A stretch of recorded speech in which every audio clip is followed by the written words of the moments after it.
Bedard here. So you want to know how to become a Christian apologist? Great question. Well, here's the short answer. If you are a Christian, you are already a Christian apologist. Yes, you are. In fact, you know that pastor or Christian author who's always speaking against Christian apologetics, saying that the time for apologetics is over? Well, that person, they are Christian apologists as well. Uh, Anyone who is a Christian is an apologist because apologetics, at its core, is simply describing why we believe or value something that is important to us. And so if you can say to someone, this is why I'm a Christian, then you are doing Christian apologetics. Now, that doesn't mean you're an effective Christian apologist, but you are still doing Christian apologetics. But you're probably looking for something a little bit more than that. You want to know how to have an apologetics ministry in your local church, or perhaps to have a apologetics ministry beyond your local area. Maybe you want to go and speak around. Maybe you want to be an apologetics blogger. Maybe you want to do debates. Maybe you want to have a campus ministry, something like that. So you want to know how to get involved in Christian apologetics. Now, I've been into Christian apologetics right from the moment that I had a personal faith in Jesus. And I wouldn't recommend necessarily going the route that I did. I ended up going and debating online a bunch of atheists and other non-Christians without any training, without very much reading at all. I did not have much background other than having read the Bible, and I threw myself into the lion's den. Now, this was a long time ago. In fact, it was so long ago, it was before the internet. It was on something called FidoNet, which you probably have never heard of. But if you have heard of FidoNet, I would love to hear from you, because that would bring back memories. But anyways, it was a way to do online conversations on different things. In fact, if you do a search on the internet for Holy Smoke and Steve Bedard, you will see some of the early conversations I had as an apologist. And I'm not necessarily going to defend everything I said there. I think I did okay considering the background and training that I had, but I'm not really going to stand by everything I necessarily said.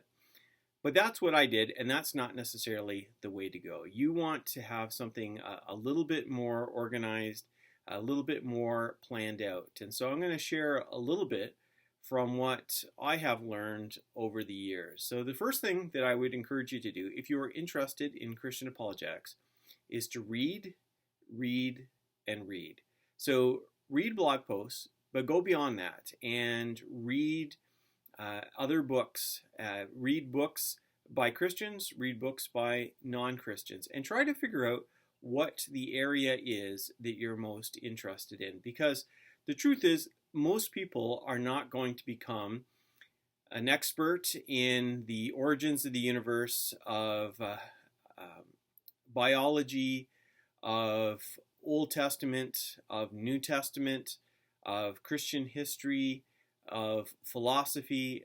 It's just not going to happen. That there are too many different topics that are related to Christian apologetics for anyone to be an expert in all of them. So you need to figure out what you're actually interested in. And you may go down a few dead ends and find some things that were kind of interesting at the beginning, and then you lose interest. And that's okay. Those are all learning opportunities. But try to figure out the area that you're interested in. So for myself, I happen to be mostly interested in the New Testament. Now, that's not to say I don't do anything else. I have written a book on Jehovah's Witnesses. But again, much of that was using my understanding of the Bible to respond to some of their claims. So even that was very much connected with my biblical background. But that's the general area that I stay in. I do read in philosophy and a little bit of science as well. But those are not my strong suits. That's not where I have the gifts or even the passions to get really involved in.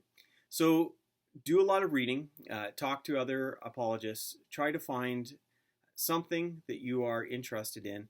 And if things change over time, that's great, because that knowledge is held on and you can move into new directions. But you need to have something to work towards, because if you aim at everything, you're going to aim at nothing. So don't do that. A lot of people ask about education. What should you be doing in terms of education? Well, again, that depends on what your goal is. If your goal is to have just an apologetics small group in your local church, you probably don't have to have a lot of educational background for that. There are a number of certificate programs that you can find online. The Biola certificate is one that you might be interested in. I have done most of that. I have to do my last module yet, but I've been doing that just out of interest's sake. But that's one aspect. But there's a number of other ones out there, and they are not necessarily by accredited schools. But that's okay. If you're just doing it for something at your church and you don't need to have a lot of credentials behind what you're doing, then just do that. It really comes down to what you're learning. You're not having to prove yourself with a piece of paper. If you're wanting to go beyond that, maybe you need to be looking at more education. Now, there are different ways to go about that. Some people go towards an apologetics degree. They want to find a degree in apologetics. Often that's a master's degree, but I know that there are some undergrad programs that you can get an apologetics major or a minor or specialization in, and so those are options as well. But very often they're master's degrees in apologetics, and that is a great way to go, but it is not necessary. In fact, to be honest, I've never taken a course in apologetics. That's not the route that I went. I have degrees in New Testament studies, and that has worked for me, because in many ways apologetics is not a subject unless you're looking at apologetics methodology or apologetics history. But most of the things that you do in apologetics are found in another discipline. So it might be in the area of science, or it might be in the area of history, or it might be in the area of biblical studies, or it might be some kind of philosophical topic. Any of those things might be Christian apologetics. So you can get a degree in one of those things as well. A lot of people end up going for philosophy of religion, and that's great. Although I really work hard to remind people that apologetics does not equal philosophy. A lot of people think that that's it. That's the main topic when it comes to apologetics. As a biblical studies person, I would say that the Bible has a lot to say about apologetics as well, and I think that I do okay even without my lack of philosophy background, because I haven't taken a course in philosophy either, just biblical studies and theology. So that's what you can look at in terms of education. And again, it depends on what your goals are. There are a lot of affordable online schools that you can go to that are not accredited, and so you have to be aware of that if you are going to be doing that, that you're realizing that this education is just for what you are learning and the information that you'll be able to bring to bear on whatever ministry that you have. But if you're looking to do more than that, so if you are needing that education to help you in terms of perhaps getting credentialed in a denomination or teaching in a school, then you need to be aware of what the requirements are, and to make sure you're going to an accredited school. And so some of the good ones for Masters of Apologetics are Biola and Houston Baptist University. But there are a lot of great schools where you can get a good, solid theological education, and that may be good enough for what you need. One of the most important things to do, though, to become a Christian apologist is to do Christian apologetics, to actually do it. And you can do that in a lot of different ways. In this world of online communication, there are so many opportunities to do apologetics. So you can do it through a blog. You can do it on social media. Just be respectful, okay? Don't be nasty. Don't be a jerk, okay? No one likes an apologist who's a jerk. Try to be nice. Try to be respectful. But there are opportunities to have conversations where you can share the reason that you have for the hope within you. You can also do that by leading a Bible study or a small group study on this. You can help out at a campus ministry.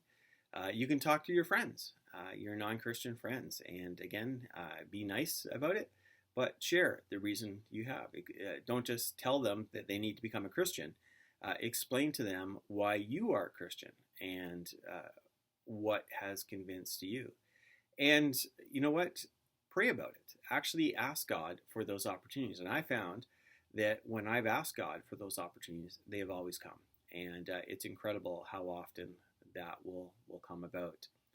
And so I would also encourage you, if you want to do this as a ministry, to have some kind of platform, so a website, to blog, something like that, a way for people to be aware of what you're doing. And I think blogging is a great way to go to work through your thoughts, to come up with a topic and just start writing on it and doing a little bit of research and trying to figure out what the Bible has to say about this, and what are some of the debates going on, and all of those other things. It's a great way to hone your skills. And I've been blogging since 2006, and it has been a great experience for me. It develops my writing skills, but also develops my theological skills as well. The other part that I would say in terms of becoming an apologist is work on your spiritual life.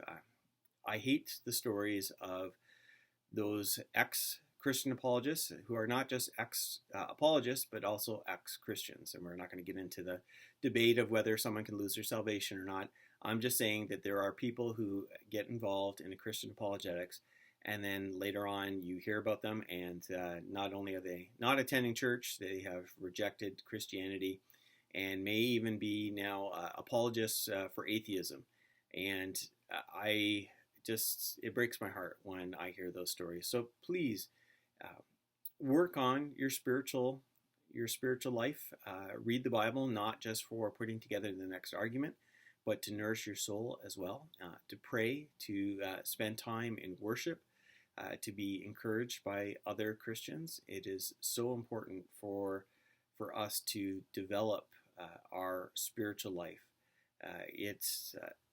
It's not something that we want to do apologetics in terms of working through our own doubts. Yes, you can use apologetics to do that. If you're struggling with doubt and you want to learn what the stories are, what the arguments are, what support there is for different perspectives, yeah, go ahead and do that. But if you're struggling with doubt, it's probably not a good idea for you to set up a debate with an atheist professor at your local university. That's not a good reason to become an apologist. It doesn't mean you have to have everything together. It doesn't mean you have to be perfect. That's not the case at all. You can work through your own faith. It's an ongoing journey, and it should be worked on throughout your life, whether you're involved in Christian apologetics or not. But when you are, you need to be working on your own personal faith. Don't let that go. Don't live for the next argument. Live for Jesus and for doing his work, for witnessing to his truth, and that should be the motivation that we have. So how do you become a Christian apologist? Do some reading and keep reading. Do ongoing learning. Even if you get a degree, don't think that once you get that piece of paper that your learning is done. You have a lot more learning to do. It might not be in formal education in a university or a Bible college, but it is something you have to do. So keep on reading. Develop your educational goals of what you want to do, where you want to study, and what you want to study, and do Christian apologetics. Work at it. Look for those conversations. Explain to people why you believe that Christianity is true. Why do you believe that Christianity is a faith and a worldview that is worth considering? And work on your spiritual life. Work on your relationship with Jesus. And that's my recommendations to you in how to be a Christian apologist. Make sure to check out my website at stephenjbedard.com, and God bless you.